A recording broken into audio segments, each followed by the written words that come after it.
Hello and welcome to the first official episode of the Switch to Field podcast, where we cover all things English Premier League and World Cup when the tournament does start. I'm your host, Alfredo, with our resident referee and coach, Sebastian Marquez, and our resident fullback, G. Roach.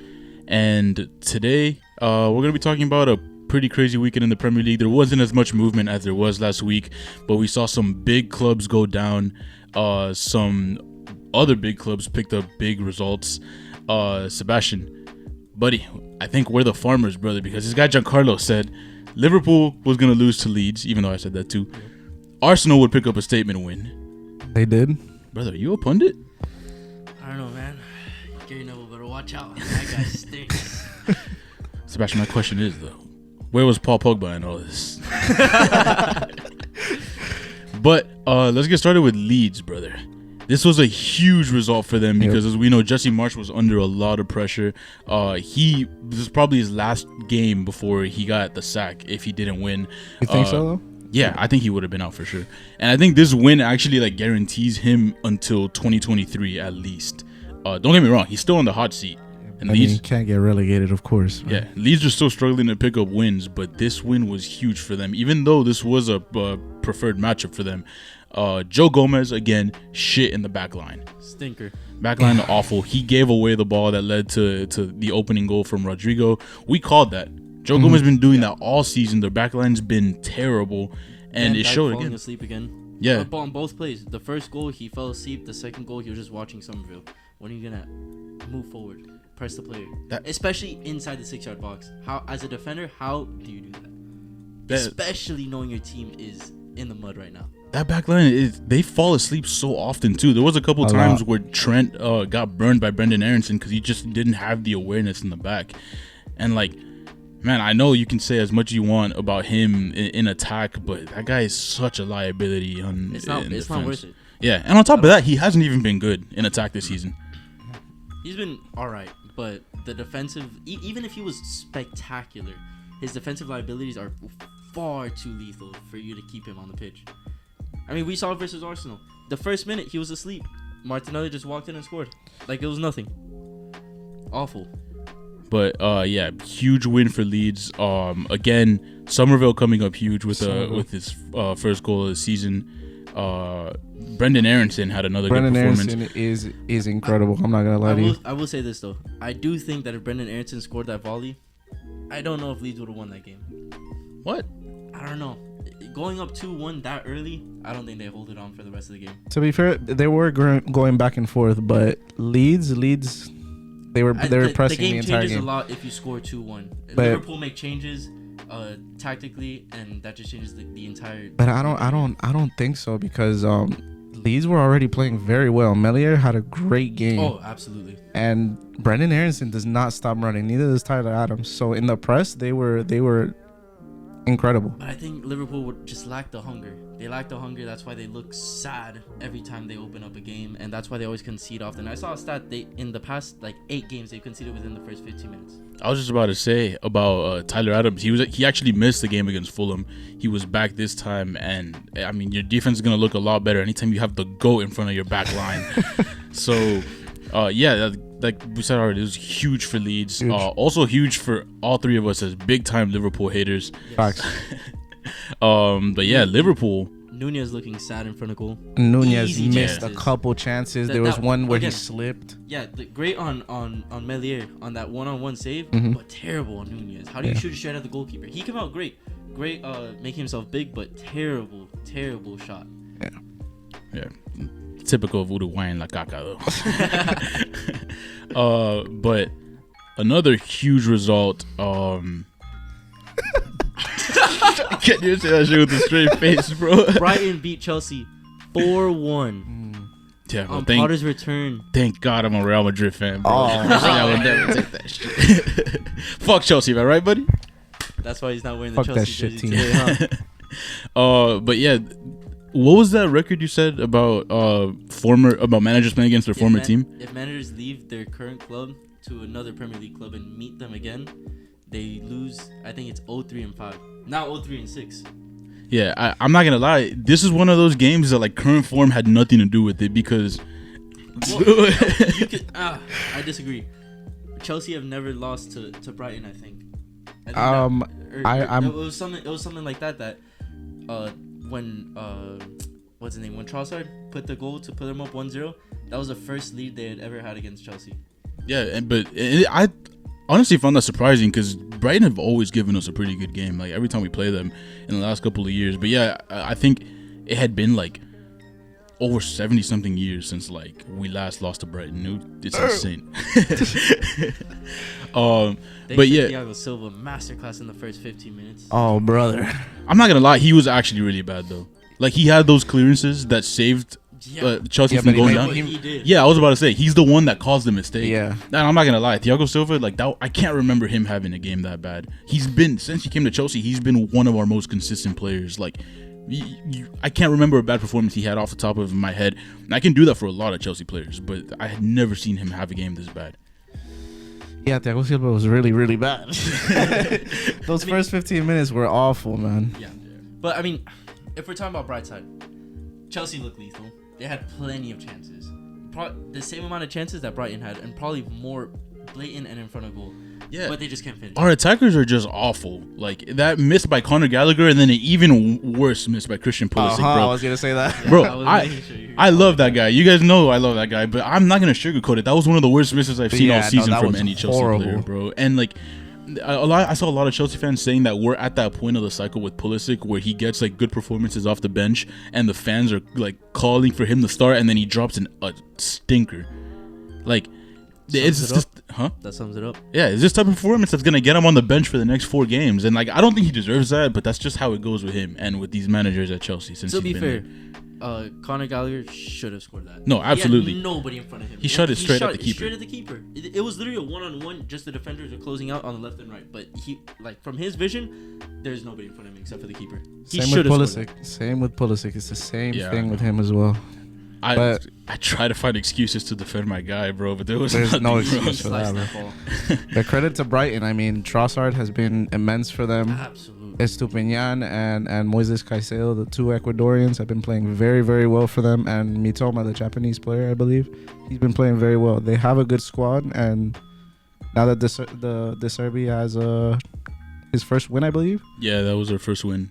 I think they're gonna first start win? kickoff. Yeah, Yeah, that was their They've first been playing win very well too. since Potter came back. I mean, they had some good performances. Yeah, like they have good 3-3 performances. against Liverpool, and they've been competitive in every game. But I'm telling you, I feel like it's that former manager coming back into your house. Like the team's gonna be fired up because obviously they're not happy about the way Potter left. Neither are the fans. That's what I'm saying. Like current form really had nothing to do with this result. It's similar to the rivalries like we're gonna see this weekend with Chelsea and Arsenal. I think that it was non-football factors that got everybody fired up for this one. But yeah, awful from Chelsea. And also, I just want to say, what did Kepa do to get subbed? Yeah, I didn't understand that. I wanted to ask What on earth was that about, I didn't bro? understand that. Like, Mendy's been awful for like a year now, even as a starting goalkeeper. And whenever Kepa came in to replace him as the backup, he's been good for a while. And like, how can you blame what happened on him, bro? That's And none literally of the goals were on him. Yeah, it's it's just literally pure defense. the Pure back line defense. being ass. And Mendy. Oh my bad, go ahead. Go ahead. That Mendy does not complement our like style of player in the back line any better than Kepa does. He actually like it's a lot harder to connect Mendy's like strengths to the back line than it is with Kepa. So I have no idea what that sub was about. Yeah, I didn't understand it either when it happened. Haram sub. Yeah, and I don't want to complain about the rest of the team selection because like, you know, we're missing Koulibaly and Fofana and Reece James, who are big parts of what we do in defense, and Ben Chilwell just doesn't have the trust from Potter. So like whatever, Loftus-Cheek and Pulisic starting at wingback is fine. Sterling was okay to me. Conor Gallagher is just another frustrating player that he does good things, but he just can't capitalize on opportunities. Like this is Great cross by him. Yeah. It's overall, on the goal for Kai Havertz. That's what I'm saying. He has moments like that, but I mean, we saw it last season with Crystal Palace. He was insane. yeah, He was everywhere. he just has those like 10 out of 10 decision making moments, and then has some stinkers. But like, Some haram decisions. but yeah, just a frustrating game from a Chelsea point of view. Like that was our first Premier League loss under Potter. And we have a big test this weekend against your boys, buddy. So Quite unfortunate weekend, isn't it? Yeah, I'm not gonna lie. I'm really nervous because you guys. We'll talk about that later. But let's get through the rest of the results. Yeah, so we had Manchester City taking Liverpool down. I mean, not Liverpool, Leicester City down. They were missing Haaland, and I think it showed big time. Yeah. But I also believe that Leicester deserved something from that game. They created multiple chances towards the end of the game, and I thought they deserved at least a draw. Yeah, I think they were pretty solid. It's kind of crazy how much of a threat Haaland is. That once he's not on the pitch, the game opens up a lot more. You don't have the entire backline worrying about one guy. Yeah. Bro, you saying that any decent striker could play well in that system? I mean, come on, man. I genuinely do though. I think, but Julian Alvarez is new there. I like him. I like him, but like, bro, you can't replace Haaland's like movement. Yeah, no. Okay, no, absolutely not on that. Any decent striker can get stats. Yes, but they will not affect the team in a much more positive way or anywhere close to what Haaland does. Yeah, and I agree with that. His movement and the way that he plays, his style of play, it's completely different from any other striker. It's insane. But I do believe that if you put a decent striker in that system, they're gonna compete. But they're not gonna do what Haaland does. Of course not. I mean, a lot of that has to do with Kevin De Bruyne just being one of the best creative midfielders in the world. That's like, he's the one that obviously got him the win with that free kick. And brilliant free kick. That guy is. That's basically saying the game was not much different. Yeah. That one moment of brilliance. That guy is different gravy, brother. But could have been placed perfect. After that goal, like, Leicester sent everything at Man City, bro. Like, their press almost folded Man City a couple times. Like, their back line, their passing within the back line was shoddy in the second half, late in the second half, because Leicester was sending everything at them. And like, I do think Leicester deserves something out of it, but we've seen Man City do that multiple times. Like last week versus Brighton, they conceded one goal and they were up 2-1, and they almost conceded again. They were just again lucky. Another moment of brilliance by Kevin De Bruyne with the banger.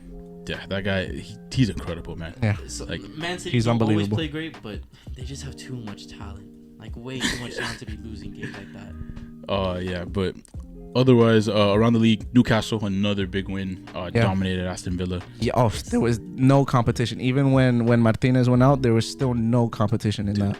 In the first half, it was just them banging on the door waiting to come in. I'm really starting to love that team, bro. Like I'm praying for that Pulisic move in January, just because I want him to get there before like they're consistently up there. Like I feel like in like 2-3 years they're gonna be like regulars in the Champions League if they keep at it right now. But yeah, another huge win for them. Also Tottenham, haramballing their way to a 3-2 win. But I'll say this about Tottenham. I think they deserve the win because of the way that they started playing, and they had 23 shots and like 70% possession. And I believe that with all the shots that they took, their expected goals, I know you don't like the expected goals stuff, but I think they deserve the win. They were playing very well, even after the 2-0 start. Wait, you mean to tell me that Tottenham actually showed heart in a match? No way.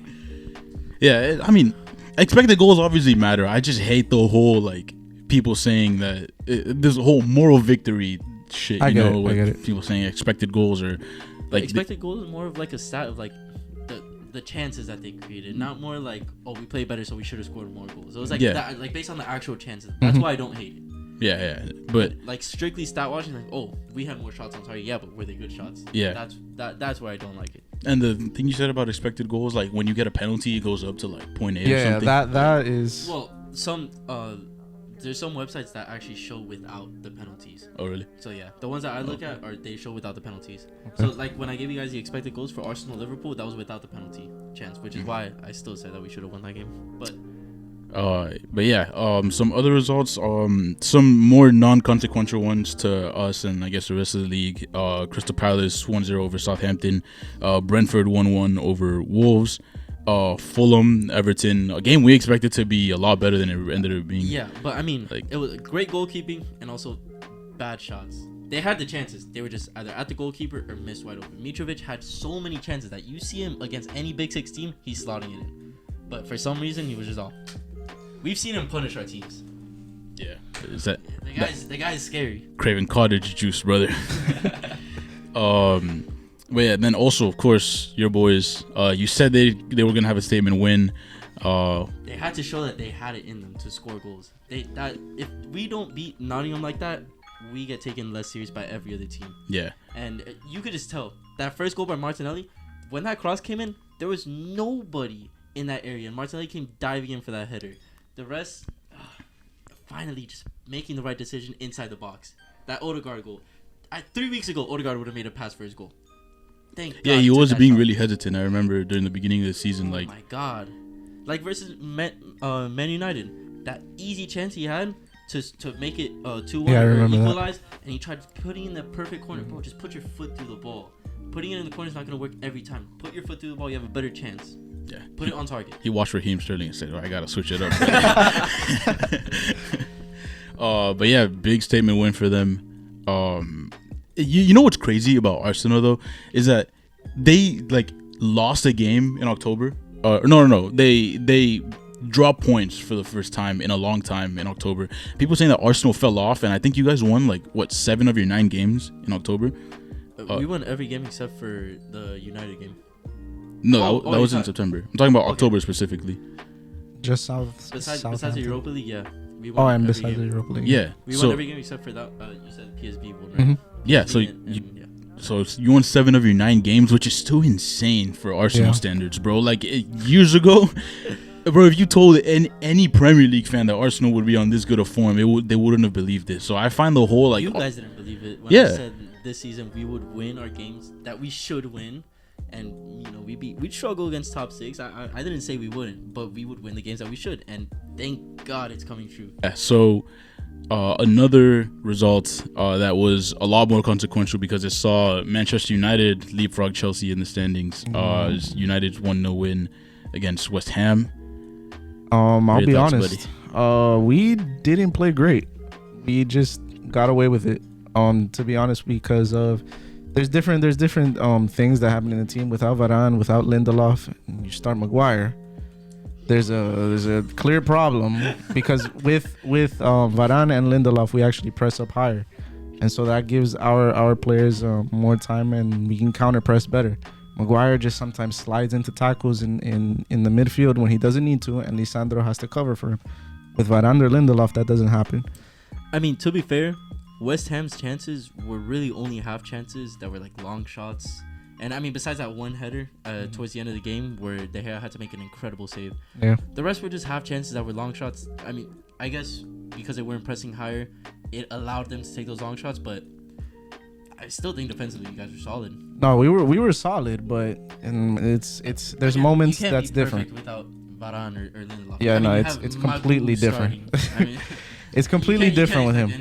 And I mean, with Casemiro in the middle, it makes a huge difference also. So him making these line breaking passes, it helps a lot. I mean, you guys are still pretty threatening. Yeah, but even where Rashford got ahead on a few headers as well, and he's improved a lot on that. But Anthony Elanga, I think he needs a loan. I'd rather have Pelestri or Ahmad in there. But that's what I was saying last week. How like I even though you guys are threatening, you still got to work on your finishing, being clinical, stuff like that. Which is why I thought 1-1 or like a 2-1, but I was leaning more towards a 1-1. But just because of that. But I think if we had the players that we were playing with before, I think we probably would have won like 2-0 or something like that. I think we would have been a lot better. I did put that into consideration, how you guys didn't have your ideal starting 11. So that's about it. For what you guys did, you pulled off the win. That's all you need when you have players out.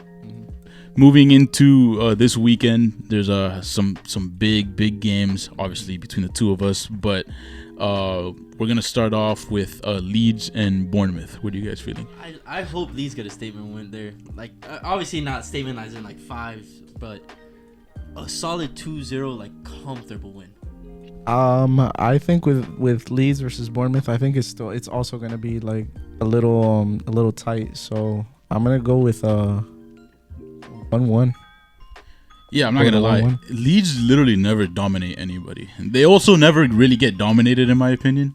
Like you said, the Leeds play down to the competition, so I'm feeling the same thing. But I think Leeds are on a high. I think that Liverpool result really is going to mean a lot to them. And they were just missing. Like Leeds are one thing away from like consistently getting these Patrick results. Bamford not playing anymore. Yeah, literally, like Rodrigo and Somerville, like their attack looked a lot better than it did with I Patrick like Bamford. Jesse Marsh tweeted today. He was like, "Oh, this is what happens when you keep faith in your team and you just keep on pushing what you believe in." And that was his starting lineup. I mean, he changed like 2 things within the past couple weeks. Yeah, He's been consistent with his team, and it's paying off. I mean, we've seen it over the weeks that they're good. They're just missing that. bro, Graham Potter needs to take notes, bro. He has Chelsea FC playing some haram ball, brother. But regardless, I'm gonna say what you said 1-1. I said 1-1. You said 2-0. 2-0. I'm gonna say 2-0 also. 2-0. I want to see hopefully Brendan Aronson back on the score sheet. Real quick, Man City and Fulham. If Fulham could get the scoring touch again, I think Man City they look weak defensively. They just get bailed out by the lack of talent from the other teams lately. So I mean, not saying that Brighton doesn't have talent, but obviously it's not up to par compared to what they have. I'm hoping for a draw, but I'm feeling like a 2-1 Man City win. I think Pep said that Haaland would be fit for this Fulham game. So if he is fit, then I'll go with either a 3-1 Man City win, or if he's not fit, then it could easily be a draw. Yeah, I'm gonna say 3-1. Haaland. If he Haaland plays. I said Haaland 3-1 City if he plays. Haaland FC. Pretty much is Haaland. Nottingham Forest Brentford. Yeah, I'm gonna say Brentford 2-1. Wolves Brighton. Brighton have been playing very, very well, so it's about time that they get their wins, and I think they beat Wolves. Yeah, I agree. Wolves have also been absolute dog this season, brother. They have a hard time finding goal scoring opportunities. They're relying on Neves having masterclass shots every other week. Not gonna win games like that. Yeah, and Brighton, we know about They've them. been playing very, very well. Trossard's been balling. He's fan now. pushing for a start for Belgium in the World Cup. Sorry, they're abysmal. But And we're running out of time, so we're gonna have to go through these real quick. Everton, Leicester. Leicester has been picking it up as of recent, but Everton are also very good defensively. I can see that being a draw. I can see it being a 1-1, 0-0 draw. Yeah. I like how both teams have really been playing lately. Yeah. I'm gonna say 2-2 actually. I'll say 1-1.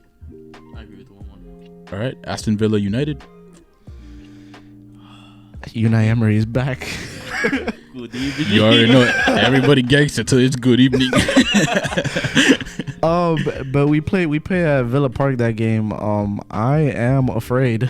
I'll be honest, I'm afraid. But I think with the way that the team is playing, I still think we can win that game. But I think it'll be narrow. I think it could be like a 2-1 win. I feel like that, but because of like a Mings error, like that guy has just been so poor lately. Been very bad this year. Very bad. Very, very bad. I could see us winning 2-1 that game, but I'm gonna say 1-1. you think so? I would elaborate, but we have 2 minutes on this Haram SD card left. So, Southampton, Newcastle. Southampton are at home, but Newcastle. I'm not gonna lie. Newcastle, as much as they're balling, I just feel like this is that one dud they have in them. So I'm gonna say 1-1. 2-1. With the way they're rolling now, I don't think so. 2-1 Newcastle. 3-1. West Ham, Crystal Palace. West Ham. I have West Ham winning that game. I think West Ham are pretty They solid. play at home too. Yeah. So And the way that they played against us today, they knew where to target our team. So West Ham. I agree, but I'm gonna say 1-0 West Ham. That's fine. And then last two, just to brush over this one real quick. Tottenham, Liverpool. 2 haram teams. This Spurs play at home. Yeah, the shitter bowl is what we're gonna refer to. Dude, I smell a draw. You smell a draw? I smell can a draw. actually see, as much as I hate both teams. I hate both teams, but I can see Spurs winning this game. I was gonna say the same thing. I'm not gonna lie. I'm gonna say Tottenham 2-1. I'm not gonna lie. I can see Spurs winning this But game, but Haram balling their This way. is it's gonna be an ugly ass Yeah. 2-1 in my opinion. And to end this out, Chelsea Arsenal, buddy, 7 a.m. on Sunday morning. Where do they play though? That's a big factor. Not Chelsea are at home. What happened the last time that Arsenal played at Chelsea's house? Ended in a 3-1 win, 4-3. right? 4-2. 4-2. Yeah. I'm going I think to we say, win, but not as convincingly as if we were to play in the Emirates. I would have had a 3-0 written all over it. But because we play away, I want to say 2-1. I think that game ends in a draw. A 1-1 draw, but like If we draw to Chelsea, I will vomit. Yo, but like even as bad as both teams get, like Chelsea and Arsenal always have that one game a season that's a banger. I know, but Arsenal just I don't know. I feel like my team just has too much talent to just not produce. I can see it being a But draw. again, we do leak chances in the back, so. But I don't know. You guys have not been capitalizing on a lot of stuff lately. So even our chances being leaked in the back, I still don't think that's enough for you guys to beat us or draw I at don't know, best. At best, but I'm leaning towards an Arsenal win. Like I said, these rivalry games, like form goes out the window in my opinion when it comes to these. And like even regardless of the Brighton result, Chelsea have still actually been pretty good. Like our attack has looked better than usual. We were just shitting the bed against Brighton, and I don't know, man, because we're playing at home. I don't know. And also the fact that Arsenal are first, I feel like that's more of a drive for Chelsea players. So a draw could happen, but I got faith in my boys. Yeah. Arsenal being first, and on top of that, you guys just being too young, in my opinion. Like you guys haven't proved it against a solid team that's gonna like be fighting for top 4 yet. So I'm gonna say Chelsea 2-1, but I feel like this game's gonna be a banger though. I hope so. Like both teams have like firing attack. We just don't have players that can capitalize on anything right now. Like a Bayern 92nd minute yeah, weak-footed shot banger type game. Bro, yeah, I fully expect like an Aubameyang like 87th minute goal to put us up 2-1, and then like Xhaka or something's gonna bang it and to tie the game in stoppage time, bro. Like, and I'm saying Aubameyang because of the former team. Enough. I don't want to think about that. But yeah, what are the score predictions again? I say 2-1 or 3-2 Arsenal. 1-1. I'm gonna say 2-1 Chelsea. But yeah, that wraps it up for this episode of the Switch the Field podcast. We're gonna be coming with a lot of coverage around the Premier League as they close the first half of the season, and we're gonna be picking up with World Cup coverage next week when the U.S. announced their official World Cup roster, which is gonna be the worst day of my life. Twitter's gonna be a shitstorm, but regardless, we're gonna be coming with a lot of content. So thank you guys for watching. I'm Alfredo. I'm Sebastian Marquez. And I'm G Roach. Thank you guys for watching.